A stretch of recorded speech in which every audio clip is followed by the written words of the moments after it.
సాధారణ మధ్యతరగతి కుటుంబంలో జన్మించి తల్లిదండ్రులకు వ్యవసాయ పనుల్లోనూ సాయపడుతూ మరోవైపు చదువుకుంటూ కూడా ఎస్ఐ ఉద్యోగం సాధించారు దుబ్బా కిషన్ గారు. ఉమ్మడి నల్గొండ జిల్లా ఒలిగొండ మండలం పొద్దూరు గ్రామానికి చెందిన ఈయన అనేక మారథాన్లో పాల్గొంటూ 2025లో 4500 కిలోమీటర్ల మైలురాయిని కూడా అందుకున్నారు. తాజాగా ముంబై, పూణేలో కూడా 100 కిలోమీటర్లు, 40 కిలోమీటర్ల పైగా మారథాన్లో పార్టిసిపేట్ చేసి మంత్రులతో కూడా ప్రశంసలు అందుకున్నారు. ఆయన మనతో ఉన్నారు. మరిన్ని విషయాలను ఆయన మాటల్లోనే అడిగి తెలుసుకుందాం. సార్, ముందుగా మీకు కంగ్రాచులేషన్స్ సార్. మీ ప్రాథమిక విద్య అంతా కూడా మీ స్వగ్రామంలోనే జరిగింది. అలాగే ఉస్మానియా యూనివర్సిటీలో అత్యున్నత విద్యను అభ్యసించారు. విద్యా ప్రయాణం ఎలా సాగింది సార్?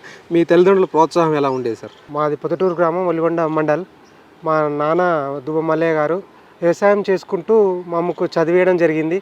ప్రాథమిక విద్య మా పొద్దుటూరు గ్రామంలో జరిగింది. 5th వరకు, ఇంటర్మీడియట్ వరకు ఒలిగొండ గ్రామంలో పూర్తి చేయడం జరిగింది.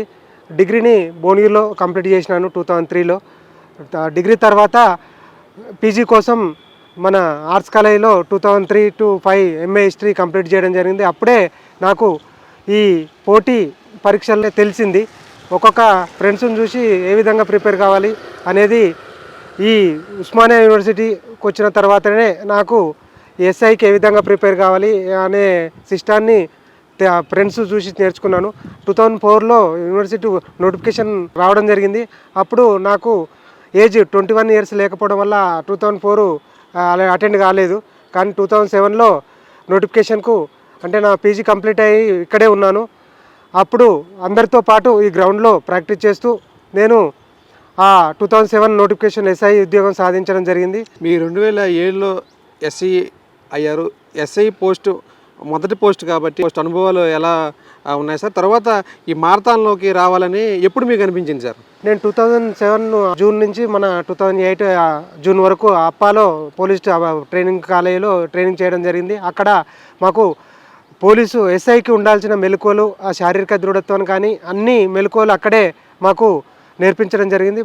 నాకు ఆఫ్టర్ ట్రైనింగ్ తర్వాత 2008లో చందనగర్లో ఎస్ఐగా పోస్టింగ్ చేశాను. తర్వాత అదే ఎస్ఐ పోస్టింగ్ చేస్తున్నప్పుడే నేను రన్నింగ్ కూడా ప్రాక్టీస్ చేసేవాడిని. అంటే స్లో రన్నింగ్ చేస్తూ ఉండేవాడిని. కానీ 2021లో నేను నల్లకుంట క్రైమ్ ఇన్స్పెక్టర్గా పనిచేస్తున్నప్పుడు మా డీసీపీ గారు ప్రతి ఒక్కరు మీ స్టాఫ్ అంటే మీరు రన్నింగ్ చేస్తూ మాకు స్టేటస్ పెట్టాలని చెప్తే నేను డైలీ ఒక 10K ప్రాక్టీస్ చేస్తూ మా సార్కు పోస్ట్ చేసినాను. ఆ పోస్ట్ చూసి నాకు మా రమేష్ రెడ్డి సారు ప్రజెంట్ ఆయన సైబరా సిపిగా ఉన్నారు. ఆ సారు నువ్వు ఇది కాదు రన్నింగ్ పోటీలలో పాల్గొంటే నీ యొక్క రన్నింగ్ ఇంకా ఇంప్రూవ్ అవుతుందని సారు ప్రోత్సాహంతో నేను 2021లో సారే నన్ను ఎయిర్టెల్ మొదటి మారథాన్కు హైదరాబాద్ పంపేయడం జరిగింది. అందులో నేను 42.19 కిలోమీటర్ను 4 hours 24 minutesలో కంప్లీట్ చేయడం జరిగింది. దానికి మా రమేష్ రెడ్డి సారు నన్ను ఎంతో అంటే అభినందించి నాకు ప్రోత్సహించడం జరిగింది. ఇప్పటి వరకు మీరు దాదాపుగా 4500 కిలోమీటర్లు మారథాన్ మైలురాయిని అందుకున్నారు సార్. మీకు గుర్తుండిపోయే మారథాన్ కావచ్చు, మైలురాయి కావచ్చు, ఏదని మీరు అనుకుంటున్నారు సార్? సార్, నేను 2021 ఇప్పటి వరకు 12 మారథాన్లు కంప్లీట్ చేశాను సార్. మన హైదరాబాద్లో 7, ముంబైలో 4, కాశ్మీర్లో 1, ఢిల్లీలో 1, మొత్తం 12 కంప్లీట్ చేసినాను సార్. నాకు ఇప్పటి వరకు నేను చేసిన మారథాన్లలో నాకు మంచి టైమింగ్ 2026 జనవరి 18th రోజున ముంబైలో జరిగిన మారథాన్ నాకు 4 hours 13 secondsలో కంప్లీట్ చేయడం జరిగింది సార్. అంతకుముందు మీరు పూణేలో 100 కిలోమీటర్ల ఆల్ట్రా మారథాన్ కూడా పార్టిసిపేట్ చేశారు. ఈ 100 కిలోమీటర్ల ఆల్ట్రా మారథాన్ అంటే సాధారణ విషయం కాదు సార్. అలాంటి సమయంలో, క్లిష్టమైన సమయంలో మీరు మనసును కావచ్చు, అలాగే ఏకాగ్రతతో ఉండడం, దీన్ని ఎలా సార్ మీరు సర్దుబాటు చేసుకుంటున్నారు? సార్, మేము అందరూ అంటే ఇప్పుడు శాంతివనం రన్నింగ్ గ్రూప్ మన బోడుప్పల్లో ఉన్న సార్, అక్కడ అందరూ ప్రాక్టీస్ చేస్తూ ఉంటాము. దాంట్లో అన్నీ అంటే ఎన్ని మారథాన్ చేసినాం కదా, ఈ సంవత్సరం మనం పూణేలో ఇది అల్ట్రా 100 kilometers ఉందని మన Varadaraju sir and Nagabhushanam sir నా యొక్క రన్నింగ్ ఫ్రెండ్స్ మేము ముగ్గురం కలిసి పూణే టు బారామతి రన్నింగ్ 100 kilometersను కంప్లీట్ చేయడం జరిగింది. ఇది 12 hours 30 minutes పట్టింది సార్.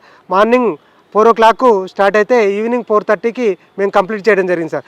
ఆ మారథాన్లలో మాకు ఫస్ట్ 100 kilometersలను భయమైంది. కానీ కంప్లీట్ చేసిన తర్వాత ప్రోత్సాహం కానీ అక్కడ మహారాష్ట్ర మంత్రి చేతుల బహుమతి అందుకుంటున్నప్పుడు మాకు ఆ యొక్క కష్టపడ్డ శ్రమ అంతా పోయి ఉత్సాహం వచ్చి ఇలాంటి ఎన్నో చేయాలనే అనుభవం ఎదురైంది సార్ అక్కడి నుంచి మాకు. సార్ ఈ మారథాన్లో మీరు అనేక విజయాలు సాధిస్తున్నారు కదా, ఈ విజయాలు సాధిస్తున్నప్పుడు మీ డిపార్ట్మెంట్ పరంగా కానీ లేకపోతే మీ స్వగ్రామంలో లేకపోతే యూనివర్సిటీ తదితర ఫ్రెండ్స్ అందరూ కూడా ఎలాంటి మీకు ప్రోత్సాహం కావచ్చు, వాళ్ళ నుంచి మీకు మద్దతు ఎలా ఉంది సార్? మీరు వాళ్ళు మీకు మద్దతు ఇస్తుంటే, అభినందనలు తెలుపుతుంటే మీకు ఎలా అనిపిస్తుంది సార్? సార్ నాకు మొదటగా మా కుటుంబ పరంగా చెప్పండి, నా భార్య గారు ఎక్కడి అంటే ఎంతో కాశ్మీర్ కానీ ఎక్కడ పోయినా నాకు ఎంతో బిందు అని మా భార్య, ఆమె నాకు ఎంతో అంటే ప్రోత్సాహం ఇస్తుంది సార్. నేను ఫస్ట్ మారథాన్ ఇది అంటే నా యొక్క స్టేటస్ పెట్టగానే ఫస్ట్ కంగ్రాచులేషన్ చెప్పించి నా భార్యనే. తర్వాత నా యొక్క శాంతివనం రన్నింగ్ గ్రూప్ ఫ్రెండ్స్ అందరూ నా యొక్క విజయాలకు ప్రధానంగా వాళ్ళే ప్రోత్సహిస్తుంటారు. మా డిపార్ట్మెంట్లో మాత్రం మా రమేష్ రెడ్డి సార్, నన్ను ఆ సార్ కూడా మంచి రన్నరు. ఆ సార్ను చూసి నేను ఈ రన్నింగ్ అంటే కాంపిటీషన్లలో పార్టిసిపేట్ చేయడం జరుగుతుంది సార్. ప్రోత్సాహం మాత్రం మా రమేష్ రెడ్డి సార్ చాలా ఇస్తారు సార్ మాకు. సార్ మీరు ఎస్ఐ నుంచి అంచెలంచెలుగా ఎదుగుతూ ఈరోజు ఇంటెలిజెన్స్ విభాగంలో సిఐగా విధులు నిర్వహిస్తున్నారు సార్. సార్ ఇప్పుడు సిఐ అంటే మీకు పని రకంగా కూడా కొంత బాధ్యత ఉంటుంది, లేకపోతే ఒత్తిడి ఉంటుంది, కుటుంబం పరంగా కూడా వాళ్ళకి అన్ని రకాలుగా పిల్లలకు కావచ్చు, భార్యకి కావచ్చు, తల్లిదండ్రులు చూసుకోవాలి. ఆ సమయము అలాగే గ్రౌండ్కి వచ్చి ఈ మారథాన్లకు ప్రాక్టీస్ చేయడం, ఈ సర్దుబాటు సమయాన్ని ఎలా సర్దుబాటు చేసుకుంటూ ముందుకు వెళ్తున్నారు సార్?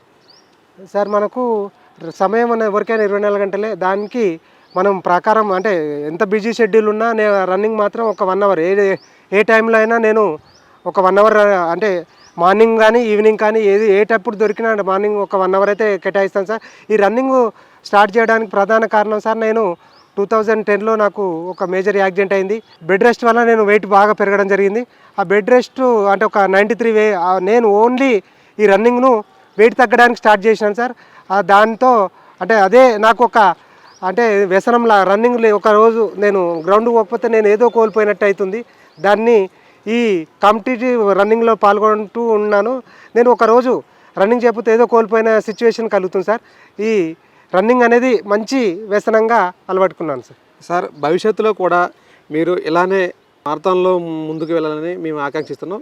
ప్రధానంగా ఇప్పుడు ఉన్న యువతకు కావచ్చు, అనేక ఉద్యోగాల్లో తలమునకలైన వారికి, లేకపోతే సాధారణమైన ప్రజలకు కావచ్చు, మీరు ఇచ్చే సలహా లేకపోతే మీరు ఇచ్చే సూచన ఏంటి సార్? సార్ ఎవరికైనా ఉండే అంటే నాకు టైం లేదు, నాకు అందుకే చేయట్లేదు, అది కాదు సార్. ఎవరికి ఉండేది 24 ఒక 1 అవర్ ఏ టైం అయినా సరే.